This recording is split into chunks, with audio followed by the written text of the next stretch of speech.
పతంజలి గారి ద్వారా వచ్చిన ఈ యోగా ఈ ప్రస్తుత దినాలకు సరిపోతుందా? ప్రజలపైన ఎలాంటి ప్రభావం చూపిస్తుంది అని అనుకుంటున్నాను. ప్రజలపై ఎలాంటి ప్రభావం చూపుతుంది అనేది నేను నిన్న ఒక మంచి మతపరమైనటువంటి శ్రద్ధ కలిగినటువంటి లాయర్ గారి ఆఫీస్కి వెళ్ళాను. ఆయన బోర్డు నిండా ఈ యోగా మెడిటేషన్ని గురించి న్యూస్ పేపర్స్లో వచ్చినటువంటి హెడ్డింగ్స్తో కూడిన ఆర్టికల్స్ ఉన్నాయి.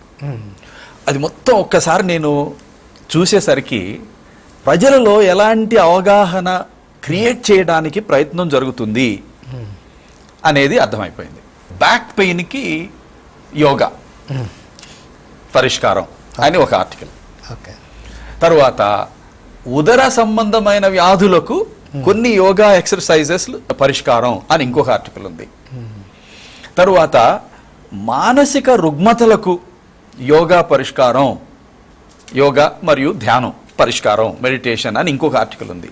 అట్లా మనుషులు ఈ రోజున ఎదుర్కొంటున్న ప్రతి సమస్యకు యోగా మెడిటేషన్ పరిష్కారం అన్నట్లు చూపించడానికి ప్రయత్నాలు జరుగుతున్నాయి.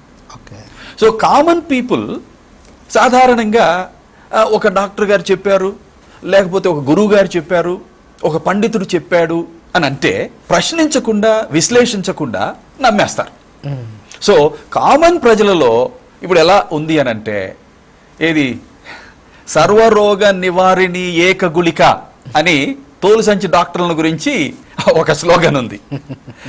మనం ఏ వ్యాధి అని చెప్పినా ఆ తోలు సంచి డాక్టర్ గారు ఇచ్చే మందు మాత్రం ఒకటే ఉంటుంది, సర్వరోగ నివారిణి ఏకగుళిక.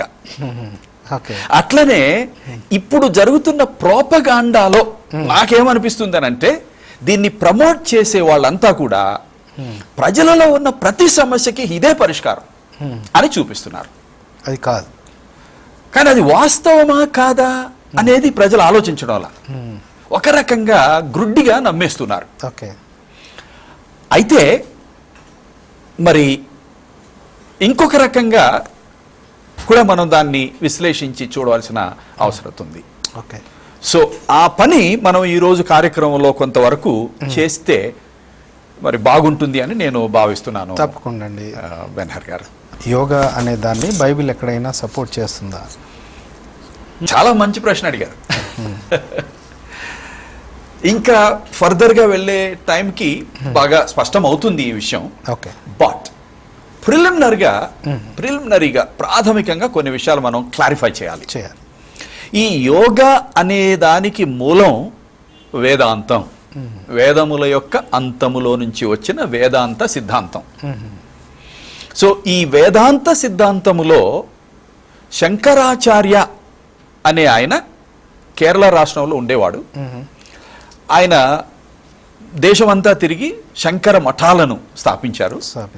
శృంగేరి మఠాన్ని అట్లా ముఖ్యంగా 4 స్థాపించారు. సో ఆయన బోధించినటువంటి వేదాంత ఏమిటి అని అంటే అద్వైత వేదాంత. దాన్ని ఇంగ్లీష్లో పాంథియిజం అంటారు. పాన్ అంటే ఎవ్రీథింగ్ అని, థియోస్ అంటే గాడ్ అని. సో ఏకం ఏవం సర్విదం కల్విదం బ్రహ్మన్ అనే శ్లోకంతో దాన్ని మనం సంగ్రహంగా చెప్పొచ్చు. ఉన్నదంతా ఒకటే.